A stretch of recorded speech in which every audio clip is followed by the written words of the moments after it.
This is Faith Encouraged with Father Barnabas Powell. Homilies designed to help you live a purposeful and faith-filled life in Jesus Christ. Here's Father Barnabas. There's a great song in the early 70s that talks about unity.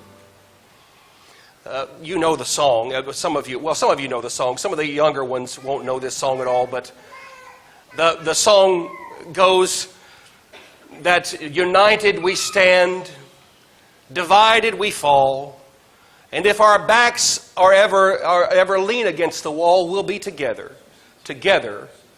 you and I. Throughout the centuries, there's a basic understanding among humans that it is only the sheep that get separated from the fold that get sheared. Humans have understood that if they're going to survive, they have to form communities. They have to be together.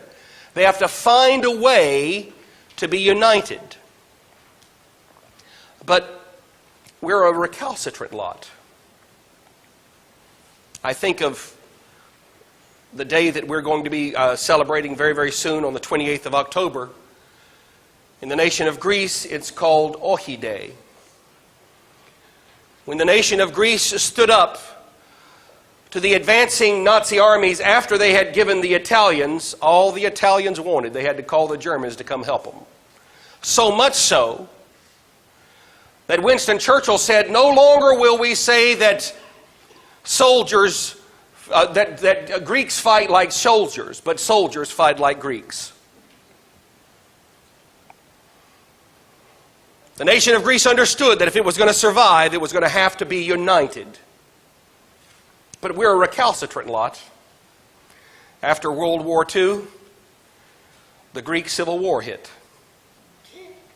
And the fight was on. Isn't it amazing that when we're pressed, we circle the wagons and we try to protect our unity. But when the pressure is off, we go back to backbiting and fighting and fussing and talking about one another and setting up all kinds of problems, so much so that we reveal something true about ourselves. Now I want you to watch this, folks, because I'm going to be honest with you. I'm convinced that most people, whether they're Orthodox or not, and I'm particularly convinced those who have been blessed to grow up in the Orthodox faith their whole life, they will be hearing something today, perhaps for the very first time. They've never heard it before, although it is the bedrock and the understanding of Orthodoxy since the beginning. But I'm convinced, and I can't tell you how many times I've had people come up to me and say, "Oh, Father, you as a convert know more about the faith than I do, and I've grown up in it my whole life." You folks, some of you families can trace your roots all the way back to St. Paul, for heaven's sake. And yet, the reality is that nothing that is not held will be preserved. And so when we cherish just the mere fantasy of faith, rather than embracing the fullness of faith, we always run the risk of passing on a weaker version of the faith to the next generation. And dear ones, I love what the Greek word that says, dropi.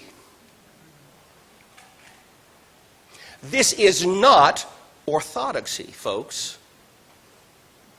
Orthodoxy is this.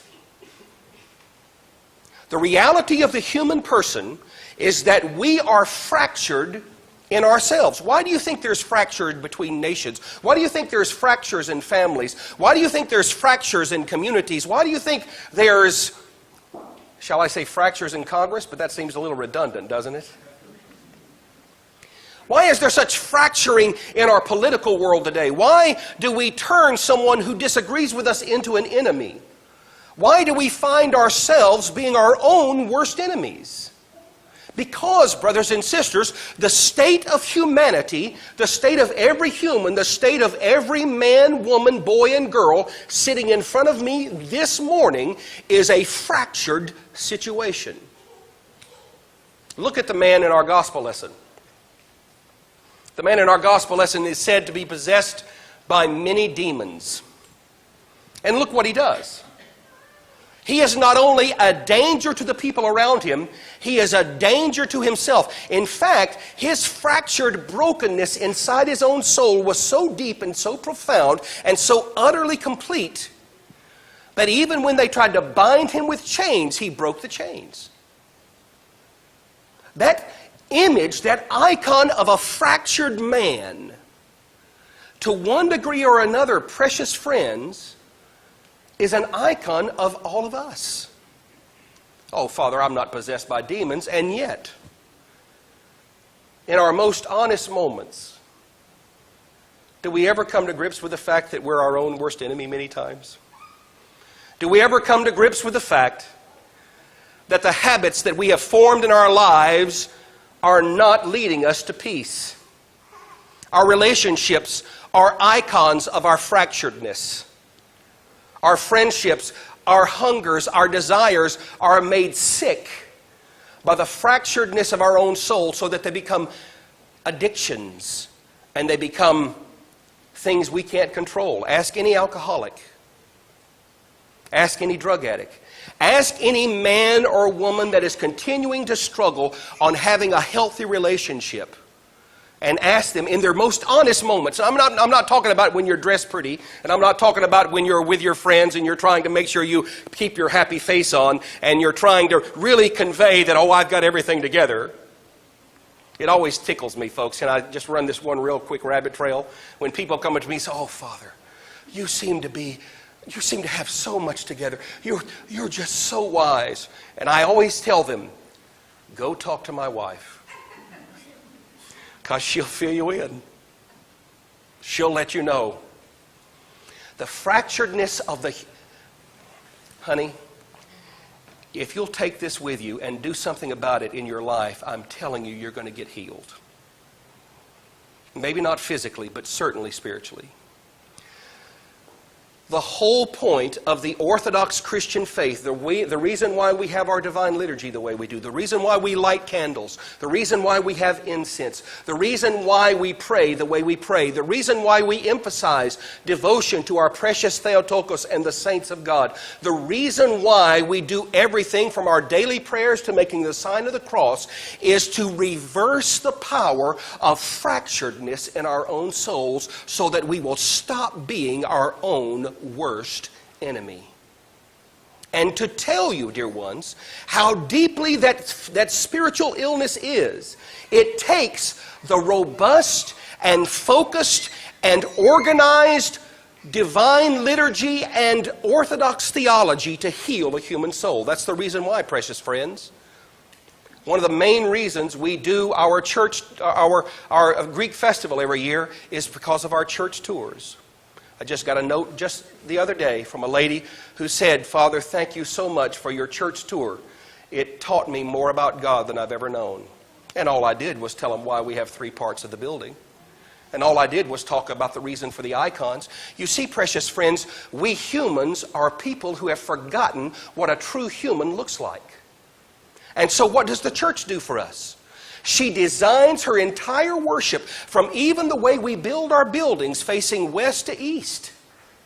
Red doors, narthex, nave, and holy place. And even our iconostas, where we have the image of the true man in front of us. All of this labor that we do, angels, all of this work that we do as Orthodox Christians is designed to reverse the power of fracturedness in our own souls so that we will not be like the demoniac in our gospel lesson today, completely and totally uncontrolled. The church gives us the guardrails. I never will forget a wonderful cartoon. That this guy was standing there, 2 guys were standing by this, what looked like a rail, a fence. And the guy said to the other fellow, I'm tired of all these rules in religion. I am tired of it. I'm going to jump over this fence and I'm going to just do whatever I want to do. And the guy jumps over the fence and the other guy, before he can grab him, says, it's not a fence, it's a guardrail. And so when you wonder, precious friends, why the Orthodox do what they do, when you wonder why we emphasize to you that the proper way to live life is liturgically, that the most important event in your life ever, Honey, get this. The most important event that you're going to do this week is what you're doing right now. You're not going to do anything more important. Oh, but Father, I have open heart surgery later. That's just for your physical body. We're going to put that in a hole one day. What you're doing right now in this place is the most important thing you will ever do for the rest of your life. That's the reason why I am absolutely amazed at folks who feel the freedom to attend liturgy twice a year. It's confusing to me. Because laying in front of you this morning is every drop of medicine that God has ever been able to pour into the human heart to make a man a real man and a woman a real woman. This morning, instead of being like the demoniac, gripped by 1,000 different directions, confused by 1,000 different desires, and enslaved by 1,000 different addictions, Jesus Christ comes to us this morning in the beautiful and holy and perfect and flawless divine liturgy.